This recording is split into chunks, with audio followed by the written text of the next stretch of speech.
say good work, you know me say. Umoja ni nguvu, utengano udhaifu, tukisimama jitoe uvivu, utoke ni ubabaifu, brother utakwama. Kuwa mbali mbali sio kitu kizuri, inaleta upweke, hakuna jeuri. Ni rahisi kupata msaada ukiwa na wenzako, wetaka usimtenge dada. Kitangamana nawe, kuna wengine wataitika, nawe shikamana naye, itaondoa kusononeka. You better know, let's be happy and love one another. Itaondoa kusononeka. That is all. What we gotta do to make a change? So turn and get up.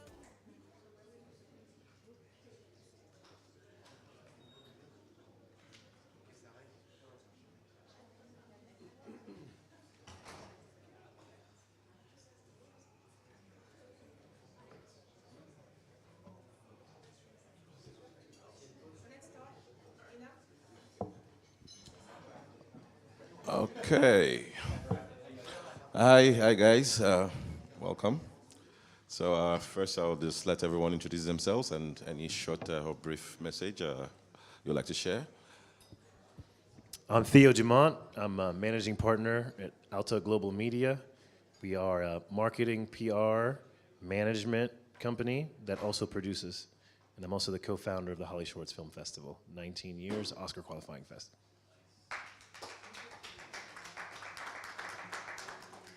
Hello guys, I'm Kenny Gravillis, co-founder and chief creative director of Gravillis.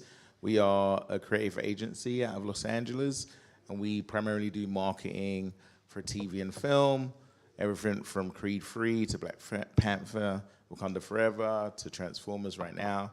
And we do a lot of our clients at Netflix and Amazon and Apple, and we've been around for 23 years.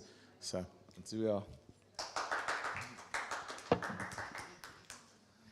I am Bronner with the Bronner Brothers family out of Atlanta, Georgia, and we're a 77-year-old company that claim to fame is we do one of the world's largest hair shows every 6 months in Atlanta, Georgia.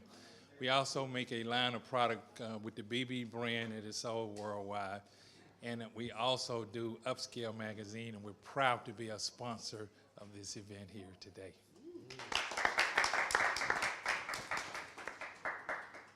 Hello everyone, my name is Moses Babatokwe. I'm a co-founder of the Film House Group,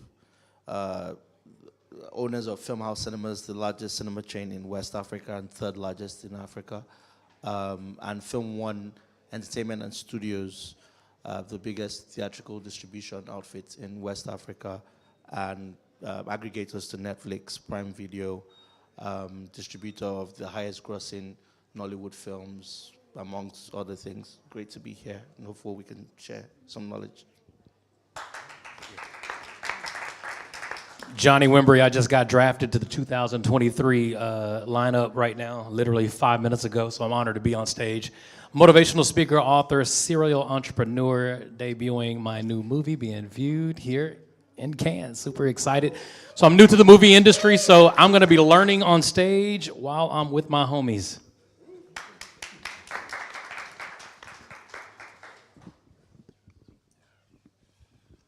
So I'm gonna have to start with Moses, so you guys don't say because he's my Nigerian brother, he has to run soon. So, so I'm gonna cross the line here. Hi Moses, good to see you always. Last time we sat down like this was in Cameroon. Always good to listen and learn from you. So my first question to you would be, being that you are the four of, you know, the drive to take African cinema to the world, from Film One, you guys started from mostly a cinema, you know, to now we're talking SVOD. How have you been able to navigate the pitfalls in creating packaging for the world in a language that translates and to make your marketing and everything else easier? That's a very interesting question and also a tricky question, but thank you. I would say the last 3 years, as with so many people, has been big learning experience for us because the market fundamentally changed. As we know, the pandemic was a big driver of that. We, before that, had been experiencing, exponential growth in the theatrical sector, and a lot of things we'd done, intentionally was to create a viable, local theatrical market that, would enhance the value of our films and then, build out, the value on other, revenue streams. But in the last 3 years, streaming became, really prevalent, and a lot of the world became exposed to our content, and we had to rethink the way we were positioning and marketing a lot of these films. And I would say some of the key learnings for us, for example, subtitling became very, very important, for us to capture a global audience, even though a lot of people would argue that subtitling can be distracting. But we found that we were able to include and get people more interested in our content by, getting subtitling right and using it as part of the promotional, tool. So if you were normally, releasing a trailer or a teaser before without subtitles, you do them now. And I just think for us, releasing films, even though we're still very much focused theatrically, we still think there's a big, growth potential in that market. It's 218 million people, less than 80 cinemas. There's a lot of potential. We are very deliberate with the way we release films into the market. We release films, yes, to do well locally, but to be ready for global consumption. So in our minds, we're always thinking, once this film is done from cinema, let's remember the global audience. So, as we're getting it produced, we're thinking, 360. We're ensuring how can the market lend itself, the marketing, and packaging, like you said, and promotional work lend itself very well beyond what we're doing theatrically. And those are the key things that have happened now. Of course, we moved from just co-financing and co-producing films to, creating films fully ourselves. And now we're doing between 12 and 16 films a year that we co-produce, and we then release another 20. So we're doing quite a lot in terms of, Nollywood output. So it could come across like it's a factory work, but everything is done methodically, but with the global, market in mind. I think I'll stop there in terms of like what we've had to evolve and what we had to do. Oh, great. Next out, we're talking to Theo. You're with Alta Global, and I happen to be under the agency as well. So with post the lockdown, appetite for content has really opened up. People are willing to try other content from other regions, same as the representation for talent. Do you find that there's been any change or shift in the way you package your talent, especially as we speak about diversity now? Changing the way we package the talent in the U.S. The eyes are open a little bit more, so that's good. That's good for us. We on that side of the world are driven by streamer subscriber growth, and so that's the current battle at the moment. So if that's not happening, then they don't want to, they don't want to talk to you. So. We've seen shows explode on the streamers, sometimes as surprises. And so those surprises drive the marketplace. And so their eyes are more open to new voices and to new people. So that's good for us because we've been doing international for years.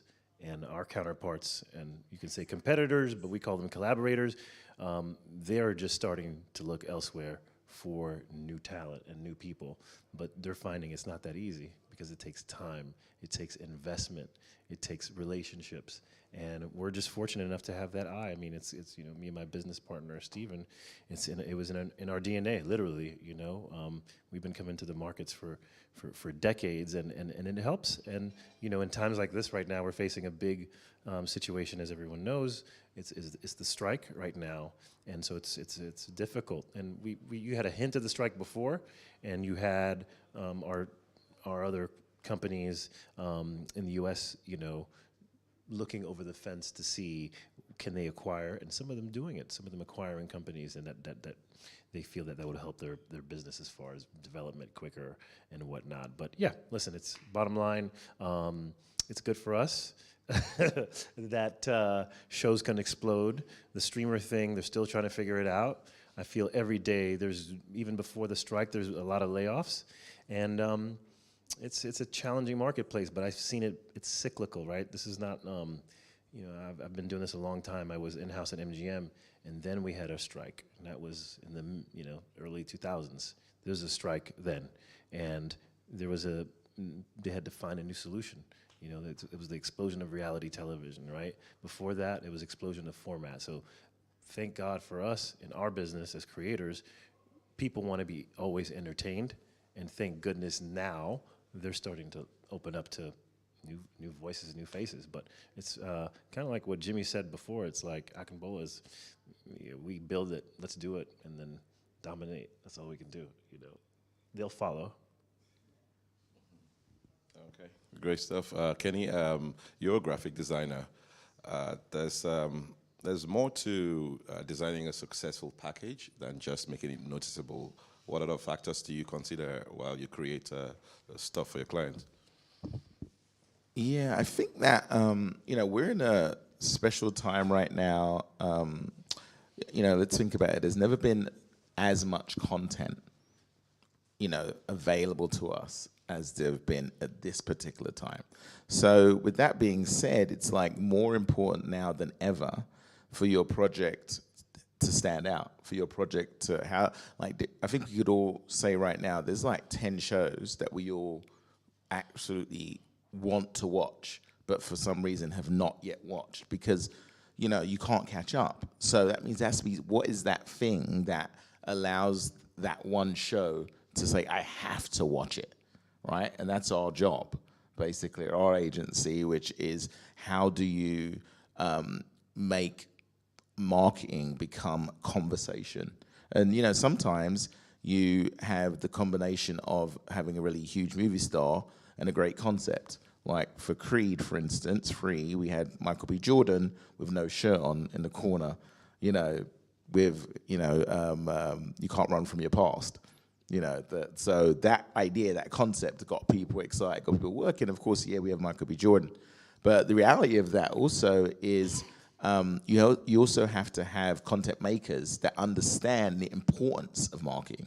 And I think that's where there's been a really huge shift. More directors, filmmakers, producers are becoming way more aware of what is needed and the importance of having the right imagery, and when we're shooting, when you're on production, actually having good photos shot, whether it's a small independent film or something from Marvel. It's just I think the importance of that has become, so crucial. And I think also the other thing that's happened is because of streaming, there's less theatrical.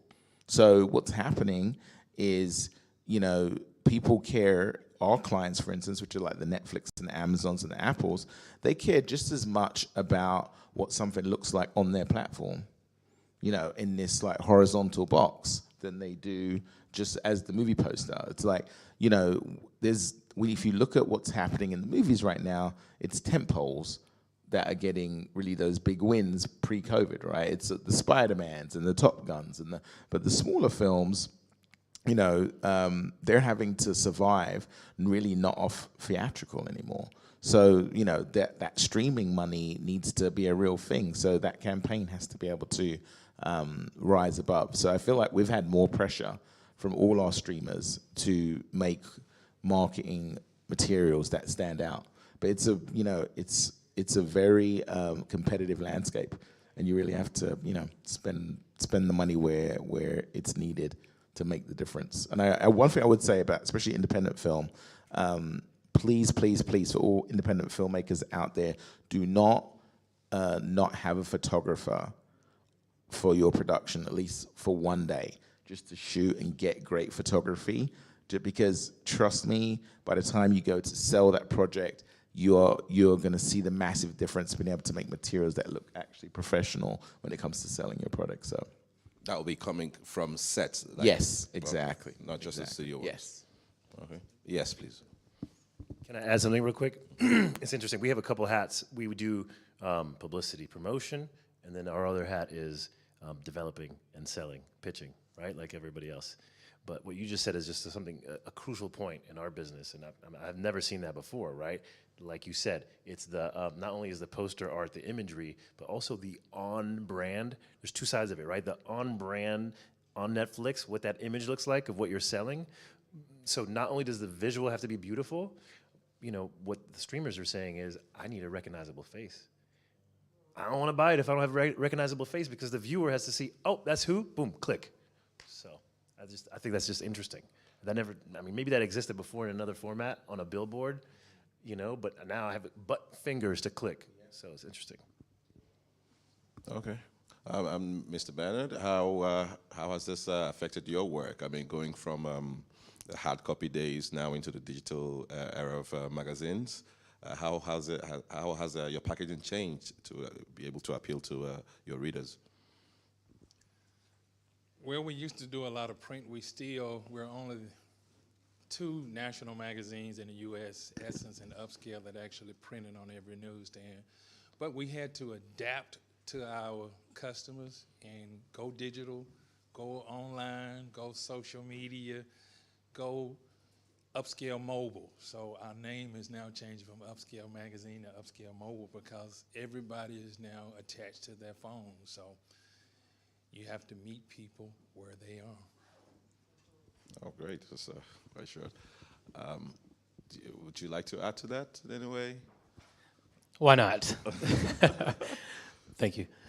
So Mr. Bernard Bronner, I've known for about maybe 12, maybe a little bit longer than that, 12 years. And to be able to pick someone's brain like that, I'm a motivational speaker, I'm an author, I do business all over the world, #1 best-selling author, and to dive into the movie industry, to have access to his wisdom. We had lunch just now, and to start learning things. One of the most valuable things that you told me just a second ago had to do with everything like what you guys are talking about, having that face, that recognition, and being attached to something that is recognizable. And I'll talk to the new people. How many people in here are new? You're here with a new project, maybe first time. Am I the only person first time? Okay, all right, very cool. I'm gonna talk to the first timers. Nikki Michaud, stand up real quick. Nikki Michaud, I'm a serial entrepreneur. I've done over $1 billion in revenue in traditional marketing on a global scale. When I met Nikki hired me to work with her as a professional speaker, and she's a professional actress for over 20 years. And the third session that we had, I said, I'm not gonna take your money anymore because I'm gonna be your business partner in the future. This was 7 years ago. So you see someone who has talent, who's hungry to make that transition from one side of the screen to the other. She was going to do it with or without me. So as an investor, I poured into her. She's holding up our new movie. And here's the thing. We didn't have a company 8 months ago. So we went from thought to concept. The movie's here. The movie is here in Cannes. And we've already been accepted into other places. So what I did was I invest into people who are brilliant, who are going to do it with or without me. And that's what made the difference for me. I skipped a decade of information, a decade of education by teaming up with people who are absolutely gurus and they care. You know, people don't care how much you know until they know how much you care. You meet someone like Bernard Bronner, you know that he cares because he pours into people like me who wants to help elevate as many people, on the planet. So that's my contribution. Again, I'm here to learn. Oh, yeah. A very great contribution. Moses, I'll take this back to you. He touched on something about recognizable faces, and you're interacting and dealing a lot with the biggest platforms. So when you have producers who cannot afford those faces but make great films, how do you switch up on your marketing and pushing that same great product to these platforms? I think that's a really great question because, as you know, in Nollywood, there is no doubt that the facts and the stats are there. That is a star system that we run, or that the industry has become very accustomed to. And I don't think it's going to change very soon, but it doesn't mean that new opportunities haven't been created because of the streamers. We've seen time and time again small stories, but very well told, very well executed. They find a home, they find an audience. And I think that's one of the things the streamers have to be applauded for. I think that in the scenario that you've painted, what needs to happen, and we're increasingly telling producers, is intentionality from the start, not to be accidental. Like, you're going in, you know you're not going to be able to match, you know, in terms of the star power, you know, but what kind of unique selling points does that script have, you know, that would inform the kind of abstract poster you're going to do? What kind of title art would stand out? You know, what kind of 30-second, 45-second teaser can I do that would just like blow people's minds? And they're not thinking about the star. They're thinking about the characters, you know, in the film. So a lot of times we find that they're this great projects, but it's an afterthought of how to promote them, how to make them stand out. But we found instances where, okay, we understand, we've looked at it, your budget is, you know, 50K, 70K. What are like those items that would make this stand? And we've seen, you know, instances where it's worked. I'll give you an example, Breaded Life. A lot of people might not know it here, but Breaded Life at the time, a great film. Yes, at the time in 2021, you know, it came to our desk. We're even a bit fortunate that they came to us when they had first cut. So there were a few things they could do. I agree with my brother here, Kenny, about, you know, the photography from day one. You know, they didn't have so much, but we had some things to work on, like, you know, by seeing the first cut of this film. And just by having brainstorming sessions on, this is how we're going to position this, you know, grass to grace story. This is how we're going to position the poster. You know, it became one of the highest grossing films, you know, in Nigeria that year, and one of the better performing films on Netflix, Africa. You know, so as basic and as straightforward as it sounds, intentionality, it is so important. I think a lot of the creators get very into the technical details, the shots and where you're going to put lights and, you know, the costumes. But like being intentional about how am I going to sell this film that is already disadvantaged from a star point, you know, so critical. Oh, great answer. Yeah, Theo, you are with a talent agency. Do you guys represent unknown talents with great potential, and how do you market them if you do? And if you don't, would that be a problem for you? I love this question. No, it's not a problem. It's a challenge. As you know, we're independent, right? We're not owned by anybody. So we kind of get to do what we want. We've had enough experience to be able to do that, and we're blessed to be in that position. As such, you can't take too many newcomers, because if you have just an agency, a company with all newcomers, you know, it takes years and time to develop talent, to develop new talent. So we have a nice combination of established people and next generation people. And the next generation ones, you want them to have a good shot.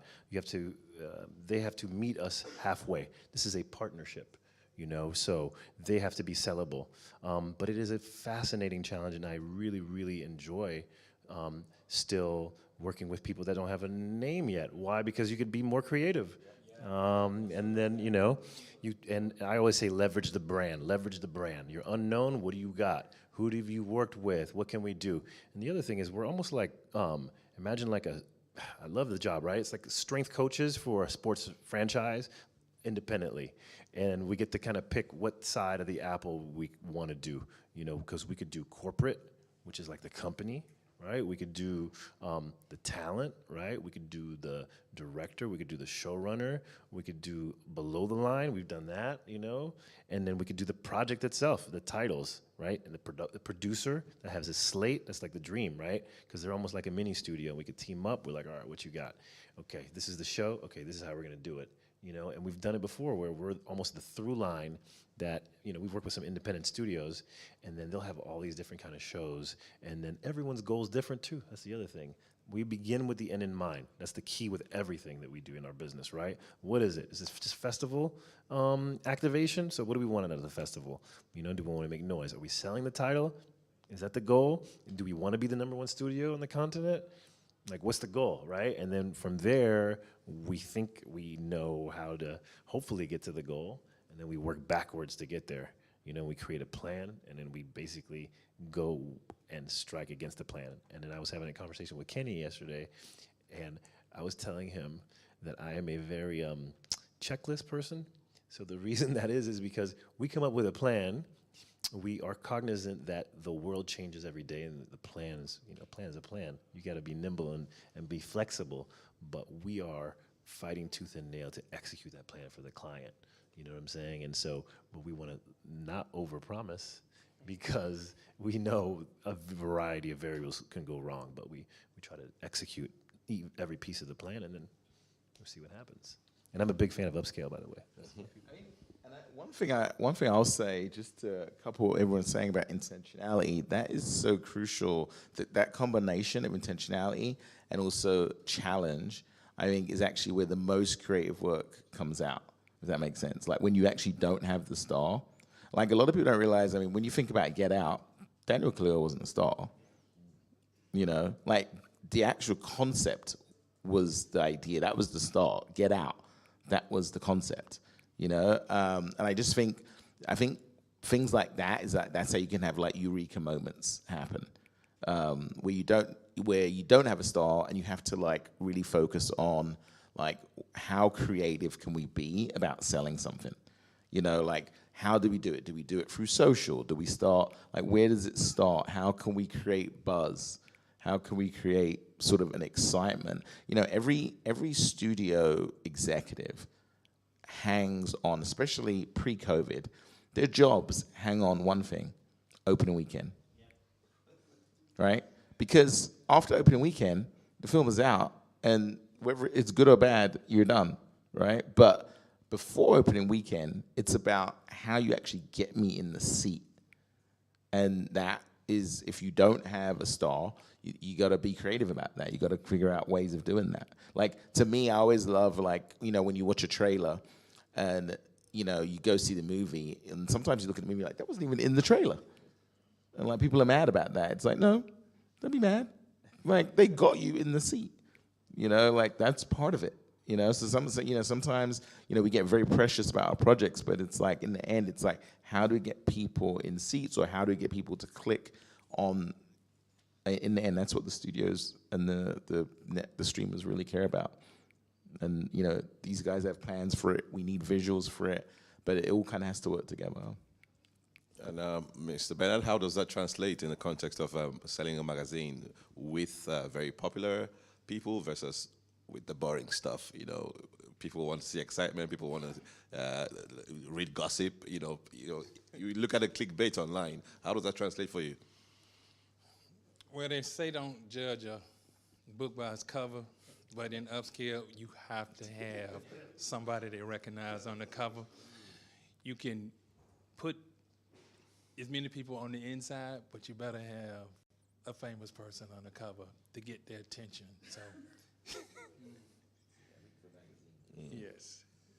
Great stuff. So if you can, get the most popular person that you can afford. Yeah. The most popular person you can afford. Great. Okay. So are you more? No matter what project, get the most popular person that you can afford to attach them to that project. And that makes all the difference for you. Yes. Okay, great. Before Moses leaves, I would like to throw it open to the audience if any questions, because he's going to run off soon.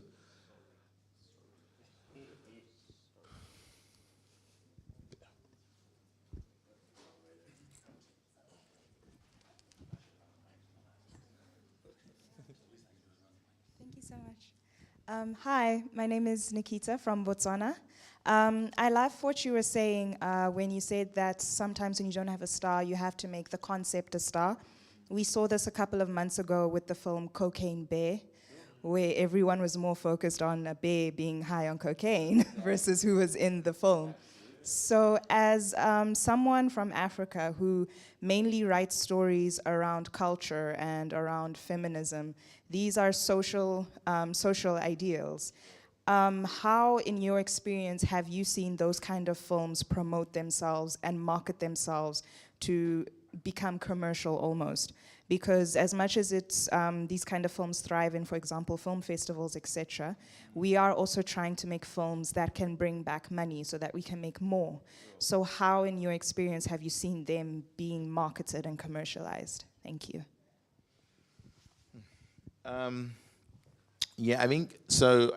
It's interesting when you have projects that are, let's say, more maybe activism based, or like, you know, like sort of those type of ideas. I do think it can get tricky, because it's sort of like they're not always quote unquote, you know, the sexy stories kind of scenario. And I think in the end it becomes about sort of getting some kind of, I don't know, someone to really understand, getting people to understand the concept. Because I think a lot of times when it comes to, and this sounds terrible to say, but people, even in films, still want to be quote unquote entertained. You know, and even like in documentaries, which are, you know, we work on a lot of documentaries as well as big movies. And, you know, documentaries are so important for culture. They, you know, introduce us to other worlds, they introduce us to other things.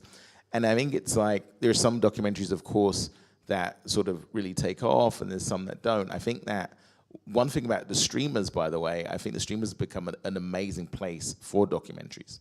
You know, and it isn't like there's certain things that I don't think you should put the same level of success on, if that makes sense. It's like, I think you need to be able to be more realistic about, okay, you know, what is the plan for this film? Like, this film could be successful without it making, you know, $100 million. Do you know what I'm saying? It's like, so I think it's about having realistic expectations when you think about what the subject matter is, and trying to figure out, okay, what's the goals for that? And you know, is a streamer, and just so you know, not even just documentaries, a movie under like $30 million right now almost doesn't make sense to go to a theater anymore. So it's like, it's the climate has changed. You know, and if you notice, like a lot of the films that are coming out right now, they're in that range. Even if the studios put them out, they're on VOD within 2 weeks. It's almost like they're just being put out just for the sake of it. So, you know, the things are really changing. And I think for a documentary, for, you know, things that are more activist driven, I think the streamers are absolutely the place to go, because you get more eyeballs too, for sure. So that's what I would say about that. I feel like Moses, you might want to add to that before you run. We're gonna squeeze all the juice out of you before you go. I'm a theatrical advocate, but I hear Kenny. I think you have to be practical. Yeah, because I was going to ask you, specifically because we met in Cameroon and you've made an inroad there. Yes. We're now beginning to show their films in our cinemas. And they do a lot of advocacy projects. They're still coming from, you know, what they are going through and their struggles. Yeah. How are you looking to, commercialize that? Or I think that what was important for us to display, you know, as an African country, you know, partnering with another African country, is to kind of, you know, provide platforms for people to, express themselves, and that their stories too can be told. And I think that's what, again, the streamers have to be applauded for, that you could try things. I think the film that we did, first film that we did from Cameroon was called Fisherman's Diary. And, you know, it was a really very well-made film, but very strong and quite dark. But it found its way to the top 10 in Nigeria, you know, and that said something. It also tracked in East Africa, you know, and it just showed that there were stories to tell there. I'm proud to say we're doing the first Cameroonian theatrical release of that, you know, engagement that we had. From the learnings we've gotten from the streaming and the engagements we've had with the, you know, filmmakers, I think it's also about filmmakers understanding some of the commercial imperatives, you know, like why it's important to do something that is crowd pleasing, you know, from a commercial standpoint. You want to be able to do more, and like Kenny says, be realistic. Like, you want to tell this very important, strong story. Maybe theatrical would not be the way to go. It's not practical. You're probably not going to make as much money. And in a territory where we're getting increasing links between the box office value and what you're offered from a streamer, you've got to be very careful, because if the film doesn't do well theatrically, then you're shot yourself in the foot. Yeah, you don't get the best deal out. It might have well been better to go straight to streaming. You know, so these are the dynamics. It's ever evolving, ever changing. It will be wrong of me to say, as much as I'm an advocate for theatrical, to say that it is not spectacle. It's spectacle now that people are looking for to pay, you know, 2 or 3 times the amount you pay for streaming, you know, and you can watch thousands of films. But for the cinema-going experience, you pay that much, you want to see real spectacle. And I think that that's what, you know, filmmakers have to continue to juggle. I think it's also important in juggling all of that, that you don't become, you know, indebted to just the streaming, you know, platform or the streaming outlet. So it's got to be constant engagement like this. It's got to be, you know, relearning and unlearning all the things that we say, you know, but trying to find out, okay, what kind of film do I want to do? And can it be multi-platform, or can it be very specific to platform? And like we're talking about here, packaging, marketing, promoting, what kind of tactics do I use to get the most out of the content? Okay, and I'm great. going to go now. Thank you so much. It's interesting you mentioned Fisherman's Diary, because how I started my journey with the Cameroon film space, or how I got introduced, was through the same film. And I clicked on it on Netflix because I saw Ramsey Noah's face, not knowing it was not a Nigerian film. And then I got introduced to the talent in Cameroon, and just, I think about a month after, the founder of the festival reached out to come, you know, do classes there, and I accepted because I had seen and I got introduced, not even knowing they're next door to us. But I had no idea they had an industry until I saw that, because Ramsey Noah, a very famous actor from Nigeria, was the face they used to sell it. So that really speaks a lot to what we're saying about using known faces.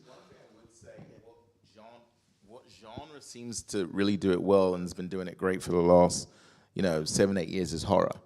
I feel like horror has somehow really spoken to the idea of concept and have gotten really good at selling concepts. And even still now, I think that's why a lot of horror films are still getting released theatrically, because they're doing well. Because, and again, that's no stars, but it's concept. So I feel like that's also a place where, you know, I don't know what horror's going on in Nigeria, but yeah, I don't know what the genre is happening. But I'm just saying, I think that's just an area where there's still a lot of creativity and a lot of theatrical success potential. Great. Moses, I'll let you go officially, so don't hold you down. Thank you so much. Hi, Akram. Oh, français. Comment tu t'appelles? I don't speak French, don't I was just messing around. So just a few words. Go for it. We can translate it. You could translate. D'accord. Alors la question c'est quoi? Ask the question. Ask the question.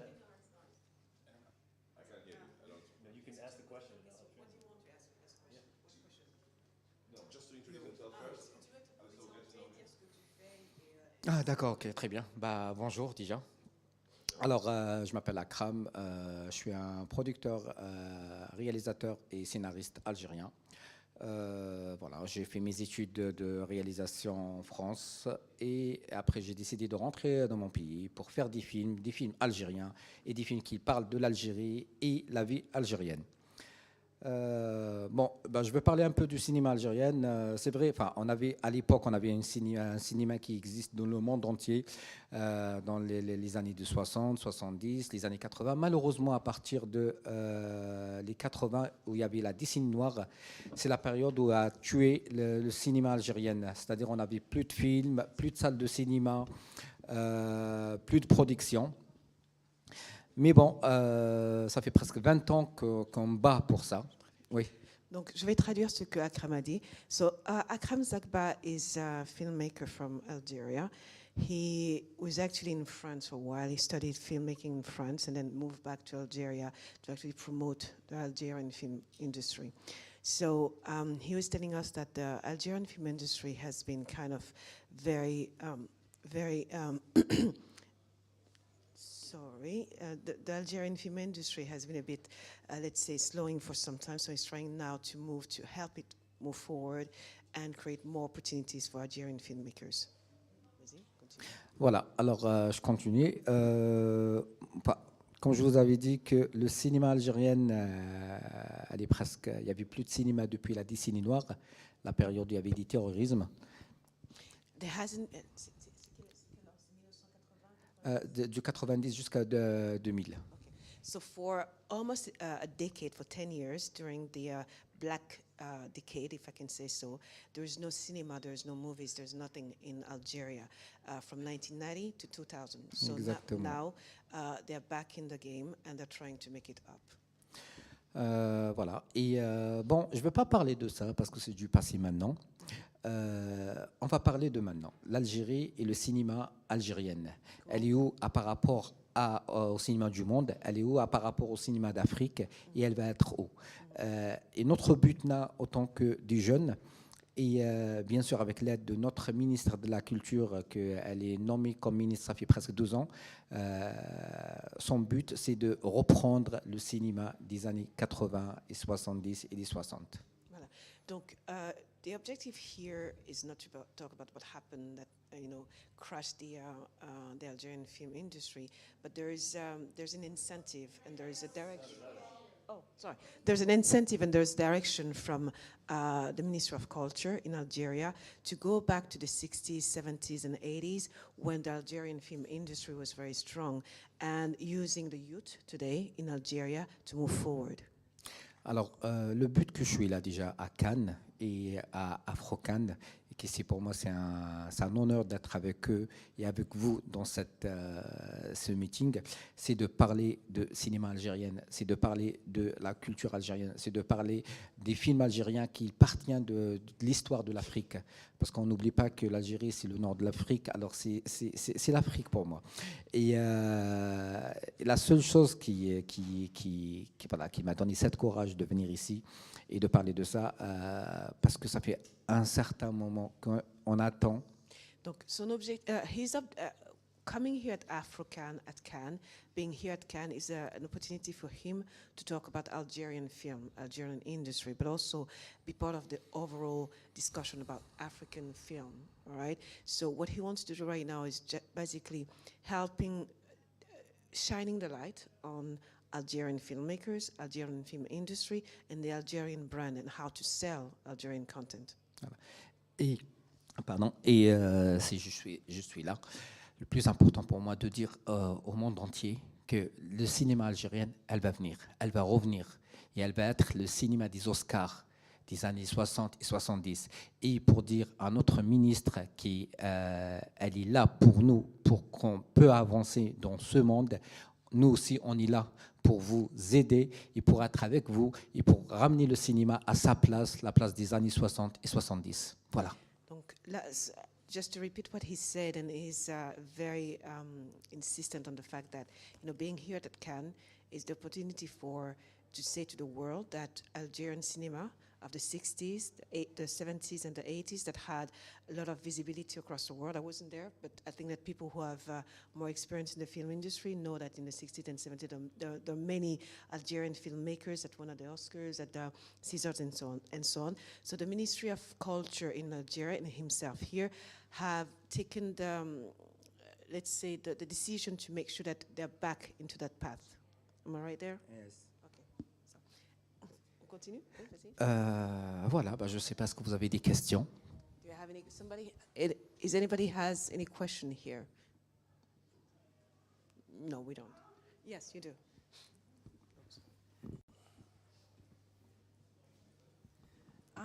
This is for him.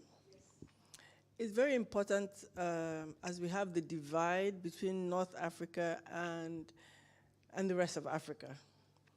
How does he intend to even begin to fix that beyond selling his film? I mean, it's going to be hard, seeing as we already have such a divide.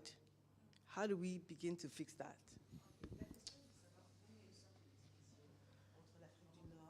Pardon. La question qui est là, c'est tout simplement de dire que oui, tu es venu vendre le cinéma algérien et de le remettre dans le contexte du cinéma africain, mais avec, disons, l'historique des divisions qui est entre l'Afrique du Nord et l'Afrique subsaharienne, qui était même parlé ce matin pendant la présentation de Noël. Comment penses-tu pouvoir faire pour, disons, réconcilier et remettre le cinéma algérien dans le contexte du cinéma africain? Alors, premièrement, il n'y a pas une division entre le cinéma algérien et le cinéma africain. Parce que là, quand on parle de l'art et on parle des films, on parle de cinéma, il n'y a pas de frontières. On est d'accord. La seule chose, il faut voir, comment on dit, il faut voir l'envie de faire des coproductions. Et c'est ça ce qui est ouvert actuellement au niveau de l'Algérie. On a une structure qui appelle les coproductions avec n'importe quel pays. C'est pas seulement de l'Afrique ou l'Europe. L'essentiel, pardon, il y aura un sujet qui est bien traité, il y aura un sujet présent et un sujet qui donne en valeur le film tel-même ou l'histoire. Alors, on n'est pas diffusé. On attend des gens qui cherchent de la coproduction. So he's saying that basically, what is happening here is that, what would make, there's no actual divide per se, but however, what could, let's say, help further collaboration between countries, especially Algeria and other African countries, basically co-production between either individual production companies or in some way countries, all right? So this is the start of, let's say, kind of, let's say, bridging the gap. Vas-y, continue. Oh, sorry. Could you ask if Algeria has any treaties planned? Est-ce qu'il y a des traités de coproduction entre l'Algérie et d'autres pays africains?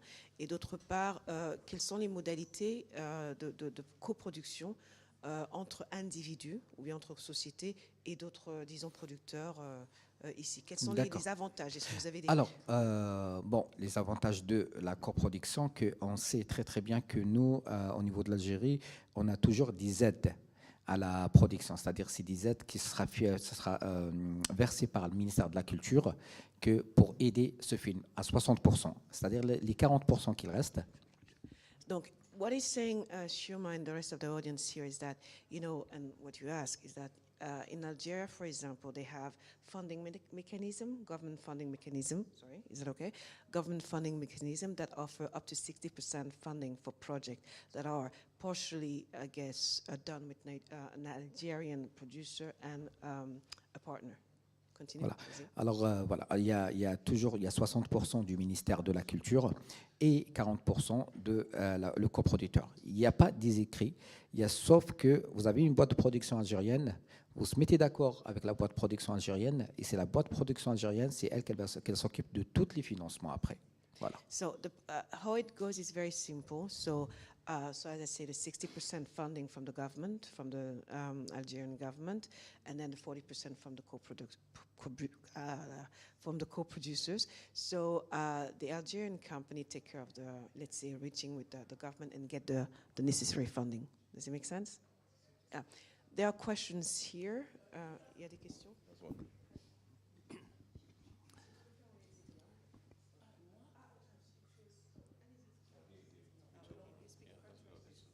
No, I just have a question for the panel. Yeah, for the other panels.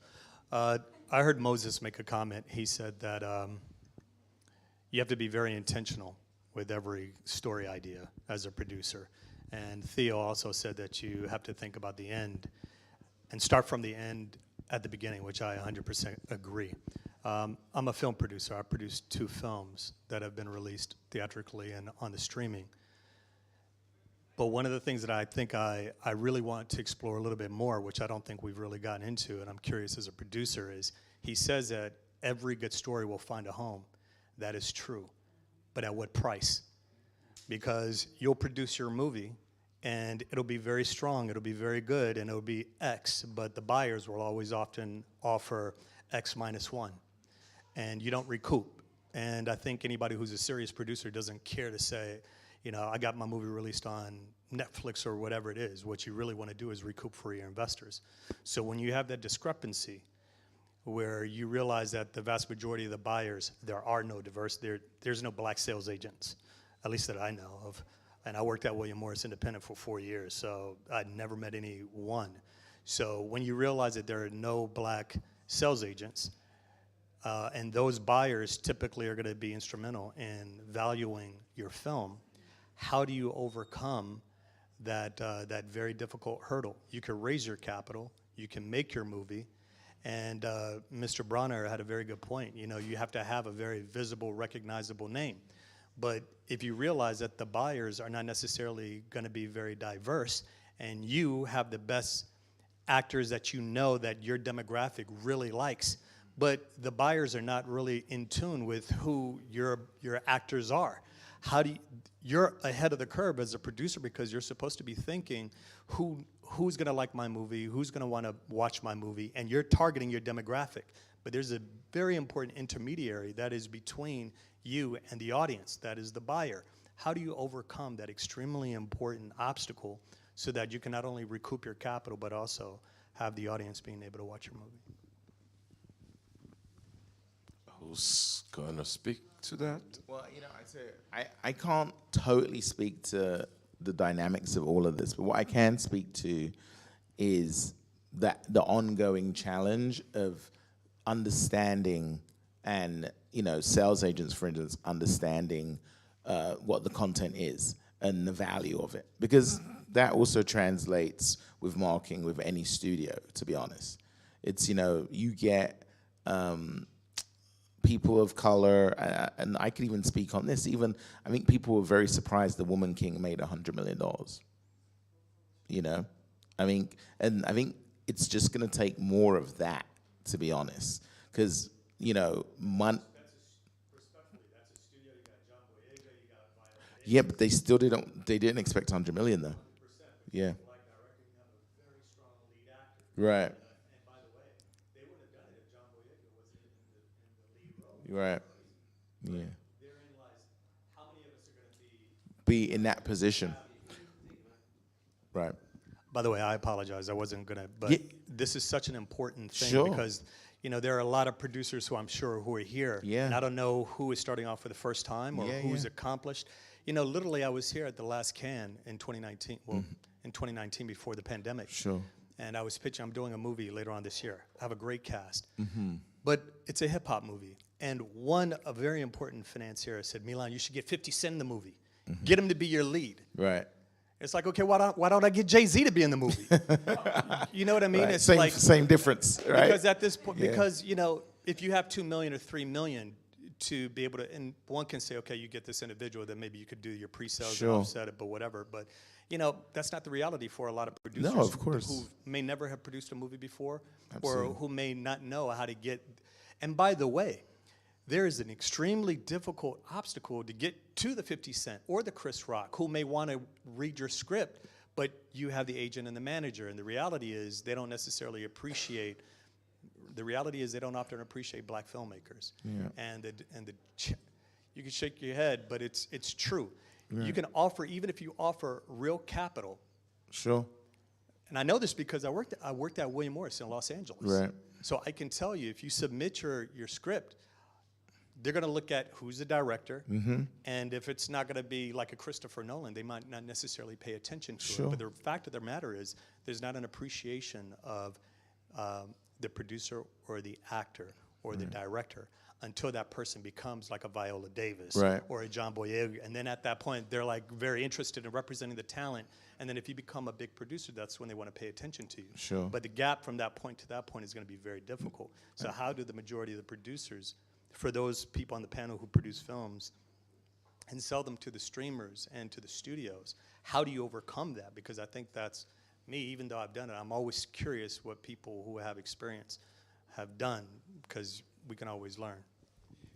This is my opinion, right? There's no magic pill, right? I just feel like in our market, in the United States, we're very fortunate because you can think of something, brainstorm with some friends, and make it happen.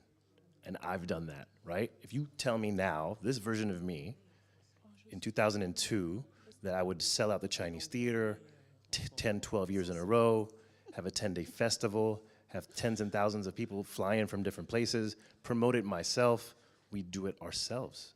We do it ourselves. I'm not saying that's the path for everyone. I'm not saying it's the easy path, but in that market, listen, I did a screening at the Egyptian Theater on the 5th year of our festival, and they were laughing at us because we have no money. We ain't got no money. We're not the Egyptian, but we were bold, maybe stupid, you know, kids at the time, but we're like, we're pulling up.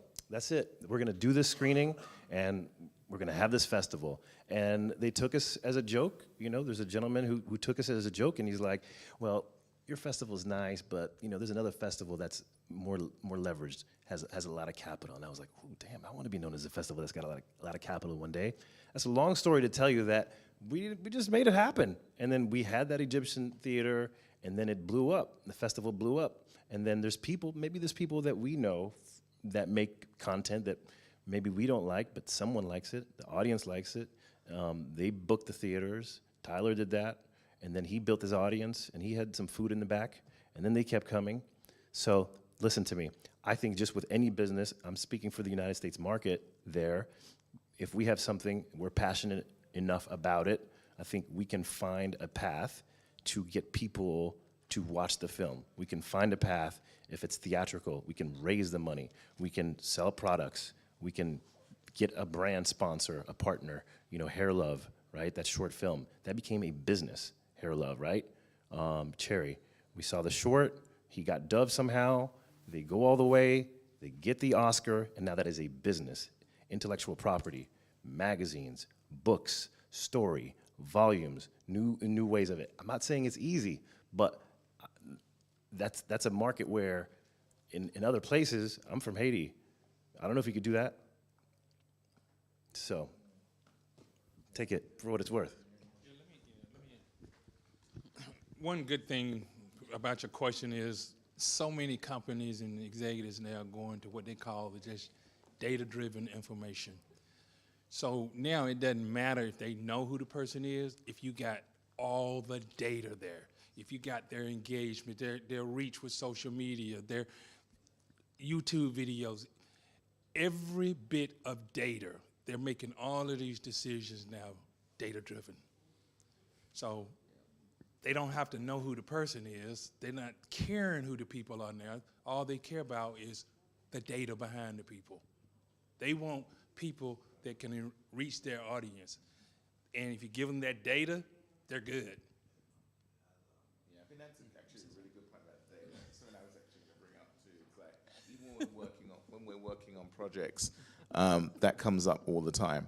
Sort of like, okay, you know, just what, you know, in regards to social media and like what the followers are, all those things actually do make a difference now, specifically. And maybe, you know, and here's the thing, you have to also realize we're always going to be dealing with, for a long time, the idea of people not getting our content or what the story we were trying to tell. That's always going to be the case. But of course, it's always going to grow. We're always growing. It's, you know, there wasn't a Jordan Peele 5 years ago. Do you know what I'm saying? So it's like, it's always, people are always going to like jump out of the bag. But I think like Theo said, you know, that is one thing about America.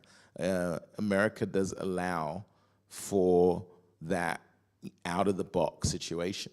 And I think like that's how, as producers, as you know, directors, filmmakers in general, I think we have to take that approach, especially we don't have any money, we don't have any stars, so it's about starting to think outside those lines. I think America does give you the opportunity to do that more than most places. Oui, bon, je vais prendre la parole, j'ai une petite question et après je vous laisse repartir. C'est pour Monsieur Akram Zaghba.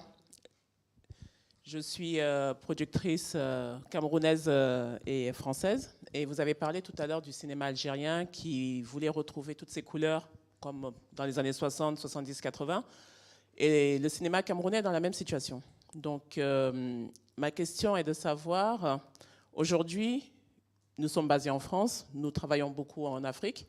Nous avons des gros projets pour le Cameroun avec ma partenaire, des films, des séries.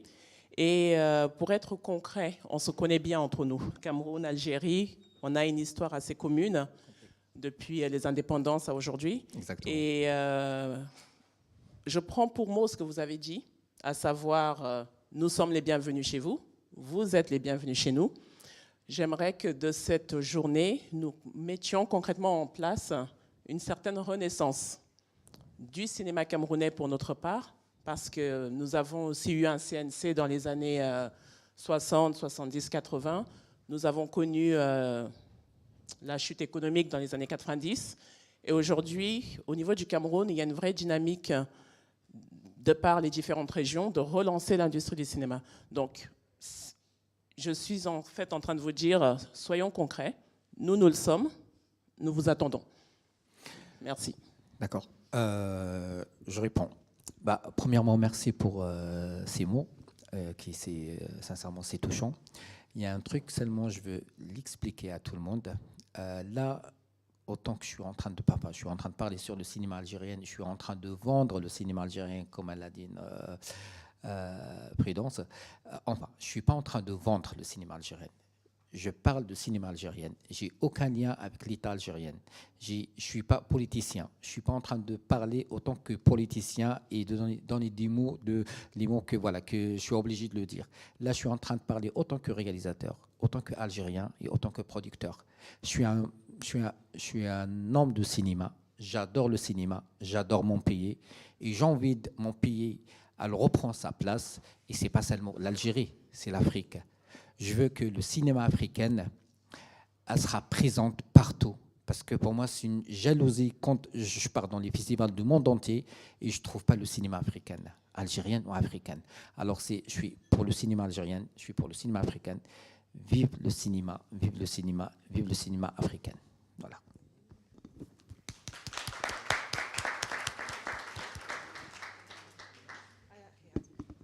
Ok, merci. Ma question aussi pour M. Akram. Je vois qu'il y a une volonté manifeste aujourd'hui de réveiller le cinéma algérien. Ce que je voudrais savoir, c'est quel a été le déclic et qu'est-ce qui a été mis en place? Quelles sont les étapes fondamentales au réveil en fait, de ce cinéma algérien? Merci. I'm going to introduce here. This is a Beninese filmmaker. He just wanted to know, since you decided that the Algerian film industry has to go back to what it used to be, and you want to say it now, what has happened for that decision to come about? Qu'est-ce qui s'est passé pour que ça, voilà. Je pense qu'il a parlé en français. Oui, vas-y. parce qu'enfin, lui, j'ai eu compris. Je vous avais pas compris de toute façon. D'accord. Alors, parce que j'en ai besoin. Merci. Alors, vous m'avez posé la question, c'est quoi le déclenchement qui nous a laissé de parler de ça, d'accord? Le déclenchement, c'est depuis l'arrivée de la nouvelle ministre et avec son travail, elle nous a donné de la confiance, elle a cru en nous. Et elle voulait qu'elle reprenne le cinéma algérien. Alors c'est grâce à notre ministre. Et si je dis grâce à notre ministre, c'est pas parce que j'ai une connaissance personnelle avec elle ou je suis en train de me montrer que je parle politiquement, entre guillemets. Là, je parle du côté de l'art. C'est une dame, c'est vrai, elle n'a pas d'expérience en art, mais elle était là pour reprendre l'art. Et c'est ça, enfin, vous savez quoi ? Quand vous avez confiance à quelqu'un et vous trouvez quelqu'un, il est en train... Just to translate what Akram just said, the reason why there is a will from to change the narrative about the Algerian cinema, going back to its glory days 30 years ago, it's just because the current Ministry of Culture has decided that cinema was supposed to become kind of the driving force behind, let's say, rewriting the narrative about Algeria. So she's actually the person that is moving and supporting young filmmakers, young filmmakers and directors and producers in Algeria to continue doing work. So it's the current Ministry of Culture. Am I right there? C'est vrai, c'est bien ça. Exactement. Et voilà, comme je lui ai dit, c'est la confiance. Elle est en train de réaliser nos rêves. Et notre rêve, c'est de faire des films.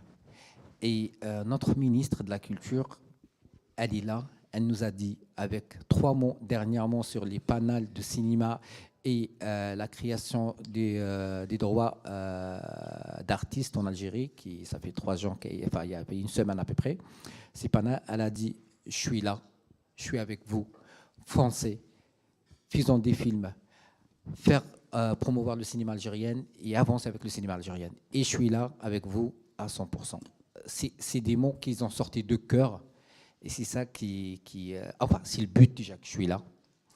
Et c'est le but de parler de ça. Et par exemple, je te donne un exemple. Si je n'avais pas confiance et l'objectif de prudence avec Afro, je ne pense pas que je vais venir de l'Algérie sur mes frais personnels pour que je serai ici. Voilà, je peux dire que ça.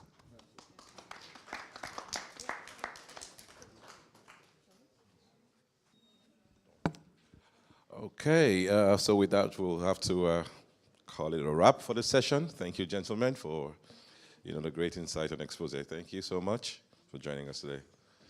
Thank you.